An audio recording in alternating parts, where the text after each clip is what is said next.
अस्सलाम वालेकुम। लाहौर न्यूज़ के स्टूडियोज़ में खुशामदीद। मेरा नाम है उसामा बिन उबैद। हेडलाइंस आपने जानी, आगे बढ़ें और आपको बताएं कि ईद उल फितर 31 मार्च बरोज़ पीर होने का कवी इम्कान है और शवाल का चांद गुज़िश्ता रोज़ 3:58 पर पैदा हो चुका। रिसर्च रवेत हिलाल कौंसल का शवाल के चांद के बारे अहम ऐलान। आज मगरिब के वक्त चांद की उम्र 26 घंटे से ज़ायद होगी, जिसे देखना मुमकिन होगा। चांद देखने के लिए मरकज़ी रवेत हिलाल कमेटी का इजलास आज होगा। ईद उल फितर 31 मार्च बरोज़ पीर होने का कभी इम्कान है। शवाल का चांद गुज़िश्ता रोज़ 3:58 पर पैदा हो चुका। चांद देखने के लिए मरकज़ी रवेत हिलाल कमेटी का इजलास आज होगा।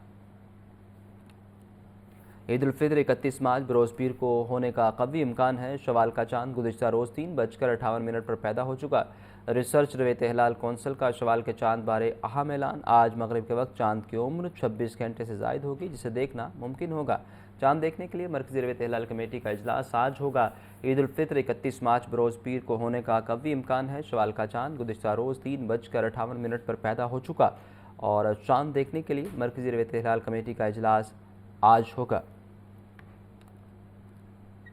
ईद उल फितर 31 मार्च को होने का कवी इम्कान है और उस बारे आपको बताएं कि आज मरकज़ी रवेत हिलाल कमेटी का इजलास भी होगा। वज़ीर आला पंजाब का चांद रात और ईद उल फितर पर फुल प्रूफ सिक्योरिटी इंतजाम का हुक्म सामने आया है। आपको बता रहे हैं मरीम नवाज़ की बाज़ारों में वुमेन पुलिस स्क्वाड के गश्त को बढ़ाने की हिदायत। वज़ीर आला की हिदायत पर लाहौर के 65 तजारती मराकज़ पर इजाफी नफरी तैनात। बाज़ारों की निगरानी के लिए ड्रोन कैमरों का इस्तेमाल शुरू कर दिया गया है। हसन रज़ा से मज़ीद जानते हैं। बताइए हसन। हसन अगर सुन पा रहे हैं तफसीलात से आगाह कीजिए। सिक्योरिटी के फुल प्रूफ इंतजाम किए जाएंगे और मरीम नवाज़ की जानिब से बाज़ारों में वुमेन पुलिस स्क्वाड की गश्त को बढ़ाने की हिदायत भी की गई है। वज़ीर आला पंजाब की हिदायत पर लाहौर के 65 तजारती मराकज़ पर इजाफी नफरी तैनात। बाज़ारों की निगरानी के लिए ड्रोन कैमरों का इस्तेमाल शुरू कर दिया गया है। वज़ीर आला पंजाब की चांद रात और ईद उल फितर पर फुल प्रूफ सिक्योरिटी इंतजाम यकीनी बनाने का हुक्म है, जबकि बाज़ारों की निगरानी के लिए भी उन्होंने वुमेन पुलिस स्क्वाड के गश्त को बढ़ाने की हिदायत जारी कर दी है। वज़ीर आला पंजाब की हिदायत पर लाहौर के 65 तजारती मराकज़ पर इजाफी नफरी तैनात कर दी गई है। बाज़ारों की निगरानी के लिए ड्रोन कैमरों का इस्तेमाल शुरू कर दिया गया है। चांद रात और ईद उल फितर के लिए पंजाब पुलिस का सिक्योरिटी प्लान। चांद रात ईद उल फितर पर लाहौर समेत सूबा भर में सिक्योरिटी हाई अलर्ट। चांद रात पर मार्केटों अहम मुकामात पर लेडीज़ पुलिस स्क्वाड समेत 21,000 से ज़ायद ऑफिसर एहलकार तैनात होंगे। ईद उल फितर पर 29,000 से ज़ायद ईद इज्तिमात के लिए 47,000 से ज़ायद ऑफिसर और एहलकार तैनात होंगे। DIG फैसल कामरान के साथ मौजूद हैं हमारे नुमाइंदे मुदस्सिर हुसैन से मज़ीद उनसे जानते हैं। जी मुदस्सिर, बताइए। फितर की सिक्योरिटी पर लाहौर पुलिस ने किस तरह के इंतजाम किए हैं। DIG ऑपरेशन फैसल कामरान हमारे साथ मौजूद हैं, हम उनसे जानने की कोशिश करते हैं। जैसे बताइएगा, ईद उल फितर की सिक्योरिटी पे कितने एहलकार तैनात होंगे और अहम मार्केटों पर, और इस हवाले से पूरी ईद के आने से पहले चांद रात पे हमारे 17 बड़े शॉपिंग सेंटर्स हैं और 65 ऐसे शॉपिंग सेंटर्स हैं जो से थोड़े से सेकंड उसमें आते हैं, कम तादाद में लोग होते हैं वहाँ पे। तो ये हमारे शॉपिंग सेंटर्स हैं। फिर ईद का दिन है, फिर मसाजिद हैं जहाँ पे हमारे इज्तिमात हैं सारे, जहाँ पे मसाजिद में ईद की नमाज़ें, उन सब पे ड्यूटी है। फिर इसी तरह इमाम बारगाहों पे ड्यूटी है। फिर इसके बाद जब लोग नमाज से फारिग होते हैं कब्रिस्तानों में जाते हैं, जो लोग वफ़ात पा चुके हैं उनके वहाँ पे फातिहा ख़ानी के लिए, फिर उन कब्रिस्तानों पे ड्यूटी है। फिर उसके बाद वहाँ से फारिग होते हैं तो लोगों का जो रुख होता है वो बड़े पार्क्स और पब्लिक प्लेसेस की तरफ होता है, फैमिलीज़ के साथ वो मूवमेंट उनकी होती है। मीनार पाकिस्तान हो गया, बहुत सारे हमारे जो यहाँ पे बड़े पार्क्स, उन सब पे ड्यूटी है। ये पूरा सिक्योरिटी प्लान बनाया, उसके साथ बैकग्राउंड वर्क ये किया कि यहाँ पे कोई हुल्लड़बाजी ना हो ऐसी पब्लिक प्लेसेस पे। उसके अलावा हवाई फायरिंग की शिकायत आती हैं आम तौर पे चांद रात पे और इस तरह के दिनों में, उसका हमने बंदोबस्त किया है। इसी तरह वन व्हीलिंग की बड़ी शिकायत आती है। सर, मैं यही पूछने लगा था कि वन व्हीलिंग बड़ा मसला है ईद के दिनों में टर्रू और मरू में, उसको रोकने के लिए किस तरह के इंतजाम किए हैं?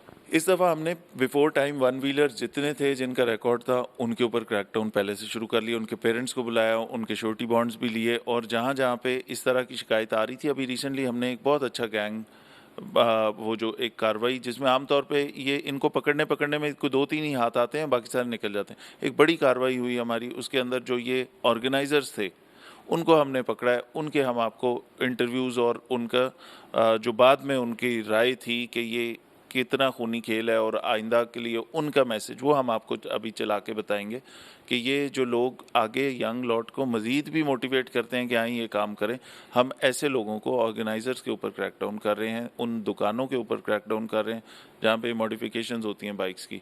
तो इस दफ़ा हमने बिफोर टाइम एरियल फायरिंग वाले साबका रिकॉर्ड याफ्ता लोगों को, वन व्हीलिंग वाले साबका रिकॉर्ड याफ्ता लोगों को और साथ साथ हमने जो काइट फ्लाइंग वाले साबका रिकॉर्ड याफ्ता लोग हैं उनको भी डोर नॉकिंग करके उनको बाउंड कर रहे हैं कि वो इन हरकतों में अगर आए तो उनकी भी ईद ख़राब होगी।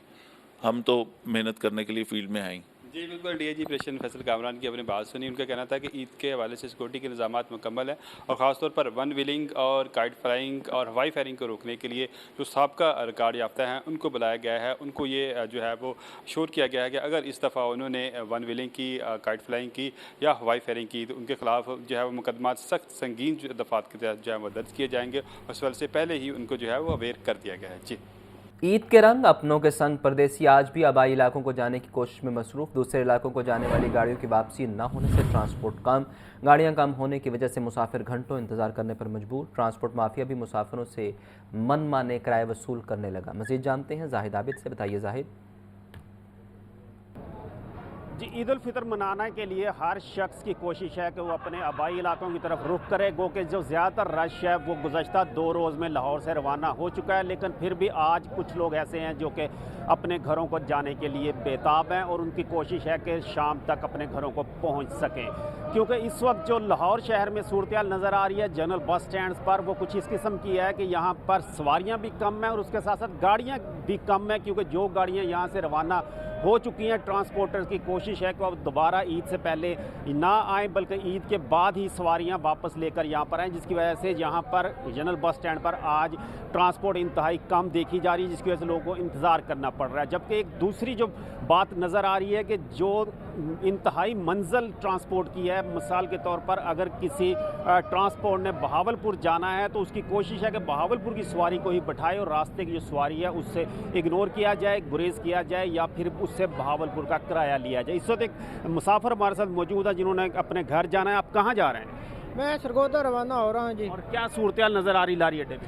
सूरत हाल तो नॉर्मल है, लास्ट टाइम रश ज़्यादा था, इस टाइम रश मुझे कम लग रहा है। लेकिन ऐसा है कि रात को उसको कांटेक्ट किया है, ठीक है, वो कहता है जी आप आ जाना। सुबह अभी आए हैं तो अभी तक 10 बज गए हैं, ठीक है, 9 बजे से आए हुए हैं, कोई टिकट वगैरह का सीन नहीं है। कहता है करते हैं। एक गाड़ी निकल चुकी है, उसमें भी कुछ सवारी तो पूरी हो चुकी थी उसकी, लेकिन as compare to last year अभी रश कम है, लेकिन फिर भी गाड़ियों की किल्लत मुझे लग रही है। क्योंकि जी बिल्कुल, आज की शिकायत यही है कि एक तरफ ट्रांसपोर्टर कह रहे हैं कि सवारियां पूरी नहीं हैं, जिसकी वजह से उन्हें इंतज़ार करना पड़ रहा है, जबकि सवारी ये कह रही है कि गाड़ियां ज़रूरत के मुताबिक नहीं है, जिसकी वजह से उन्हें इंतज़ार करना पड़ रहा है। और ये आज यही सूरत हाल लारी अड्डों पर रहेगी और ईद के बाद दोबारा जब बसें आना शुरू होगी तो कुछ सूरत हाल में बेहतरी नज़र आएगी। ताहम आज लाहौर शहर के लारी अड्डे, प्लेटफार्म या एयरपोर्ट्स हैं, उन पर गुज़श्ता 2 रोज़ के मुकाबले में रश कम नज़र आ रहा है। जी, परदेसियों की वापसी, बस अड्डों पर गाड़ियां कम, मुसाफिर ज़्यादा। टिकट के हसूल के लिए 2 से 3 घंटे तक लाइन में खड़ा होना पड़ेगा। लाहौर से दीगर शहरों को जाने वाले मुसाफिरों को मुश्किलात का सामना, शहरी ओवर चार्जिंग और ओवरलोडिंग का शिकार। मज़ीद जानते हैं मोहम्मद बिलाल से। बताइए बिलाल।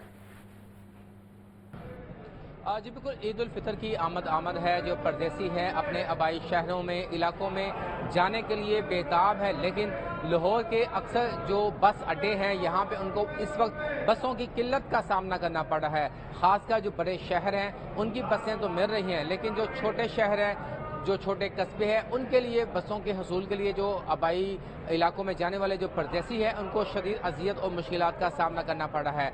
मैं इस वक्त बस टर्मिनल पे मौजूद हूँ। यहाँ पे भी जो परदेसी हैं जो अपने घरों को वापस अपने प्यारों से मिलने के लिए ईद उल फितर के लिए जा रहे हैं, उनको शदीद अजियत और मुश्किलात का सामना करना पड़ रहा है। मुझे ये बताएं कि आप किधर जा रहे हैं, कब से यहाँ पे खड़े हैं, क्या मुश्किलात आपको पेश आ रही हैं? मैं शोरगोट जा रहा हूँ और मैं इधर से 2 घंटे से खड़ा हुआ हूँ और इधर सीट्स नहीं मिल रही और कब से खड़े हैं, नौकर जवाब दे रहे हैं, जो करके बैठे हुए हैं, कोई जवाब नहीं दे रहे हमें।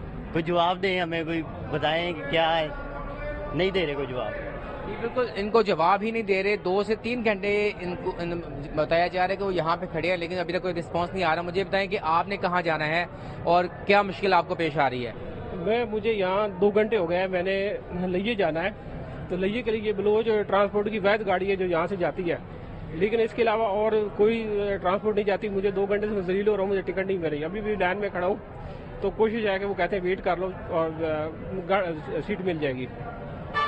इस किस्म की सिचुएशन यहाँ पे देखने को मिल रही है। जो ज़ैली इंतजामिया की जानिब से शिकायत कैंप भी लगाया गया है, लेकिन उनकी जानिब से जो रिलीफ है वो नहीं मिल रहा।